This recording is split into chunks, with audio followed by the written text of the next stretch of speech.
Hi, my name is Johnny Meg. Welcome to the channel. Today we're going to talk about what God deposited about the bird flu while I was in worship with him today. This is a scary thing for a lot of people because in the past, when you are dealing with bird flu and the situations that occur, there's a really high mortality rate that comes with it. And it is something that jumps species to species, which can cause a lot of problems when it does because we don't have an immune system to defend ourselves against something like this. But God said he's got us covered. So I want to talk about the words he's going to release. Let's talk about this situation, address some of the concerns you may have, maybe allay some of your fears, and talk about how a Christian responds to something like this. Let's hop into it. So what we see here is we've got in the California, they've declared a state of emergency over the bird flu.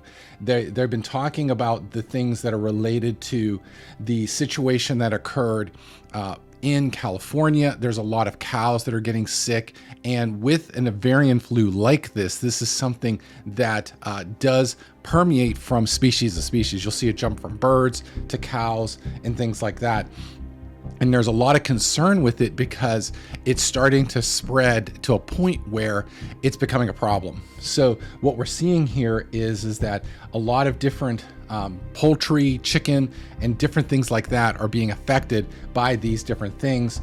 And what we're seeing here is that the government is very concerned about being able to nip this in the bud ahead of the schedule. So what the big concern with bird flu, as I mentioned before, is as a part of this article, it talks about the different things about the infection rate, the different strains that are going on, and the concern people would have related to the things that could happen if it jumps to species. And we'll talk about how that happened because there's a person in Louisiana that already caught it, and there's concern that he could become basically patient zero and basically turn this into another issue with another pandemic. So what we have here is there's a 65-year-old person who had underlying health conditions who got sick and is currently in critical condition.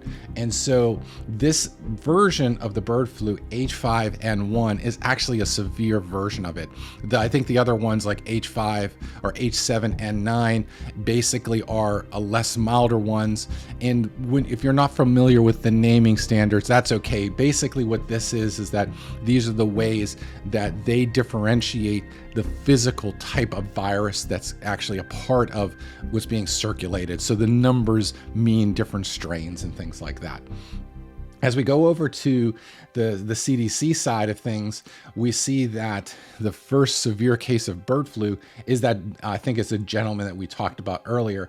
And what you're seeing here is that that person is dealing with respiratory illnesses, things of basically an infection and all kinds of other aspects they're going to build out. And if you're familiar with the flu and how it works, is what you end up dealing with is a lot of respiratory issues. And the concern is like with pneumonia, that your lungs will fill up with fluid and cause all kinds of issues with basically infections. You'll have trouble breathing. When you have trouble breathing, you have difficulty getting in the oxygen into your body that you need in order to survive. So what we're seeing here is that this could become a major problem. But what I wanted to talk about is what God released in my spirit for the Christian who walks out in faith and what it means for us when we face these situations in our walk with God.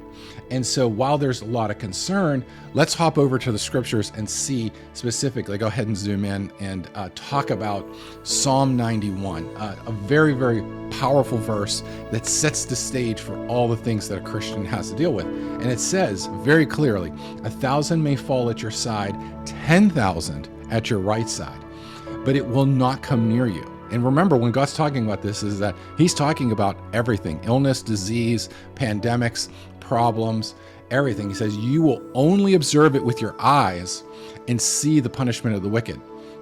If you say the Lord is my refuge and you make the Most High your dwelling, no harm will overtake you. What a powerful, powerful promise.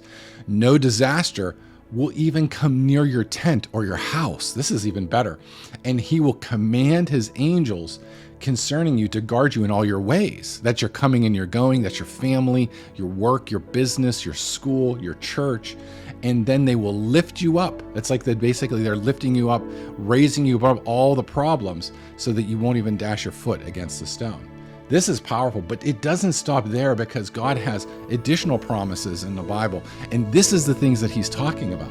He says, Jesus himself bore our sins in his body on the cross, so that we might die to sins and live for righteousness. By his wounds you have been healed. So even if you do get sick by something like this, you know that by Jesus' stripes you're healed. By faith, you can walk into your healing and receive all the things that God has promised you. But it doesn't stop there, because when you dive into Psalm 91 further and you start to understand what it really means to dwell in the shelter of the Most High, you see that there's even greater promises at the beginning of the chapter. And you see this as whoever dwells in the shelter of the Most High will rest in the shadow of the Almighty. I will say of the Lord, he's my refuge and my fortress, my God in whom I trust. Surely he will save you from the fowler's snare and the deadly pestilence. Like this is a deadly pestilence. And he will cover you with his feathers, and under his wings you will find refuge. His faithfulness will be your shield and rampart, and you will not fear the terror of night, nor the arrow that flies by day, nor the pestilence that stalks in the darkness, nor the plague that destroys at midday. And then we talked about it again. 1,000 may fall at your side, 10,000 at your right hand, but it won't come near you. You will only observe it with your eyes and see the punishment of the wicked. This is an incredible promise. This is amazing, because it's very clearly stating that it doesn't matter what happens in the world, whatever disease, pestilence, illness, anything that's going to come out there, it may never come near you. And if it does come near you, you're already healed by Jesus' stripes. It's incredible. But it goes even further, because this is the promise God has to you and your family. He says that if you listen carefully to the Lord your God and do what is right in his eyes, if you pay attention to his commands and keep all his decrees, he will not bring on you any of the diseases that he brought on the Egyptians, for he is the Lord who heals you. You have to understand that the Egyptians in this context was the actual Egyptians, but in the current sense, it will mean basically the unsaved world, the things that the unsaved world is dealing with, the punishment that they're enduring. And what you see here very clearly is God is saying that in the first verse here, you'll see that he talks about that he'll see the punishment of the wicked. But the punishment of the wicked will not, because the Egyptians at that time were wicked, will not come near you. So we have these beautiful Bible verses that continue to talk about salvation in Jesus Christ. It talks about how by his stripes you are healed, by the fact that these are promises. These are prophetic words, promises spoken to you. This is the spirit of prophecy, where you can receive your healing. You can receive the faith, the hope, the joy. You can walk this situation out where everyone else is in panic, where everyone else is struggling, where everyone else is going bonkers. And you can stand there and say boldly that, hey, this isn't going to happen to me. I'm going to watch it from a distance, and even if it happens at my feet, because that's the thing that talks about this. It says, even if it happens at your feet, it still won't come near you. What a amazing promise. I hope this video encourages you today, and I hope that you see that the promises of God are eternal and they apply to you today. He has a respecter of no persons. And if you like this content like this, I would love for you to partner with me on Patreon. You can go there, patreon.com/John Humeniuk.